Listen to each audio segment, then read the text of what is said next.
Hey, it's Eunice, and this is Nurture to Nurture. Welcome to Parenting Toolkit Part 2. Please don't forget to share and subscribe.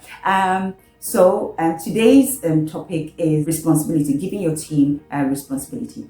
Sometimes parents complain, oh, how come my teenager is so irresponsible? Everything that I want him to do or her to do, it becomes an argument, and it's this and it's that, and it's chaos and it's confusion, it's everything, it's stressful. Yes, it is stressful. I'll tell you why this is happening. Because sometimes you give your teenager responsibility only to also take it away from them. You give them the responsibility, but you don't allow them to be responsible. You take it away from them. And taking it away from them through your own acts and behaviors, what you do is you keep nagging on them. Oh, you know it's time for you to do this. Why haven't you done it this way? Do it this way or do it that way. And this is you taking that responsibility away from them. You're reminding them and doing it over and over again. This is you taking responsibility and telling them what to do. Okay, so what I've come together, I put 3 points together for you to help you. And when I finish, I'll give you an example of how I have worked through that with my own teenager. So first of all, allow your child to take a responsibility. Allow them to be responsible. That's the first point. 2, enable them to be successful at this responsibility. And the third point is appreciate them. And let me give you an example. So my teen, he catches 2 transports to school. He has to catch the bus and catch a train to school.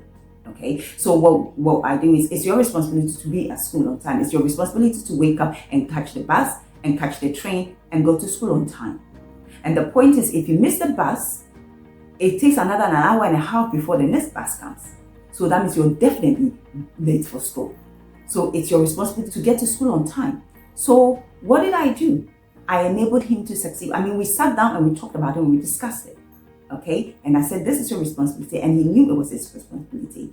And how did I end point 2? I enabled him to succeed. How did I enable him to succeed? We sat down and we thought, okay, so how are we going to do this? I'm not going to come to your room and wake you up. So how are we going to do this? He said, oh, I have some money. I said, okay, let's get an alarm. So he actually paid for an alarm, a smart speaker and alarm for himself that we can set up so that he can actually wake up on the time. And when that happened, we set it up.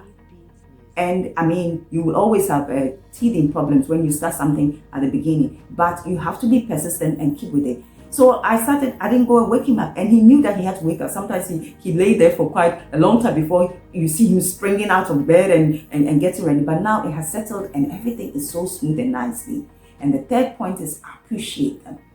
Appreciate him. I appreciate him in the way that he always wakes up and gets himself ready and catches his bus and train to school. That is so important. So that is the way I have allowed my teenager to be responsible for it. I didn't go to his room and wake him up. No. I didn't go to his room and nag him. No. He woke up when his alarm went. I didn't do it. And I gave him the opportunity to develop that.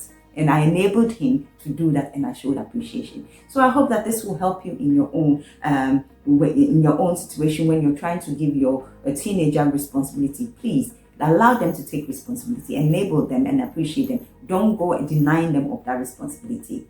I hope that this is clear. And I thank you so much for watching. See you on the next video. And I always say to you, love is patient, love is kind.